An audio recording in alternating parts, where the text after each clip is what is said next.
Друзья, эта история вам повествует, какие преданные все-таки бывают животные. Считается, что русские гончие предназначены для охоты в поле на зайцев или других некрупных животных. Но, будучи собакой умной и преданной, Джек сопровождал мужа повсюду, даже на утиной охоте. Он научился поднимать на крыло утиные стаи, доставать из воды и приносить на берег подбитых уток и вальшнепов. Иногда муж, собираясь на охоту на мотоцикле, не хотел брать Джека с собой и запирал его в доме. Однако спустя полчаса запыхавшийся, но счастливый пес догонял своего хозяина, едущего на мотоцикле. Оставшись в заперти, Джек принимался скулить и грызть двери или цепь, на которую он был посажен. Затем переходил к решительным действиям, то, разбежавшись по комнате, распахнет едва прикрытое окно и бросится догонять мужа, то вырвет из земли толстый металлический трос, на который была насажена его цепь, и удерет, волоча его за собой.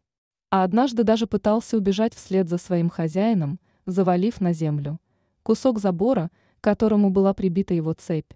Когда муж, главный инженер ракетной части полковник Ершов, задерживался на полигоне, Джек умудрялся найти его и там. На объект и обратно в поселок офицеров доставлял специальный транспорт, курсировавший между Капустиным Яром и ракетным полигоном. На нем Джек вместе с офицерами и доезжал до полигона. Там, найдя хозяина и удостоверившись, что с ним все в порядке, Джек обязательно заходил в офицерскую столовую перекусить. В столовой его хорошо знали и никогда не оставляли без угощения. После, тем же путем, Джек возвращался домой, сытый и довольный. Не меньше преданности и любви выказывал Джек ко мне и нашей дочери Валюша, которой в то время было лет 7-8. Он сопровождал нас повсюду на рыбалку, в магазин, в баню. Однажды, собравшись в кино, мы долго не могли отвязаться от Джека, который упрямо шел за нами. Наконец он вроде бы исчез, и мы вздохнули с облегчением. Когда свет погас и фильм уже начался, мы сначала услышали приглушенное шиканье билетерши «Куда?», «Куда?», а затем увидели в темноте, пробирающийся к нам по рядам, по чьим-то ногам, знакомый силуэт. Джек, несмотря на свой независимый характер, был очень добрым псом.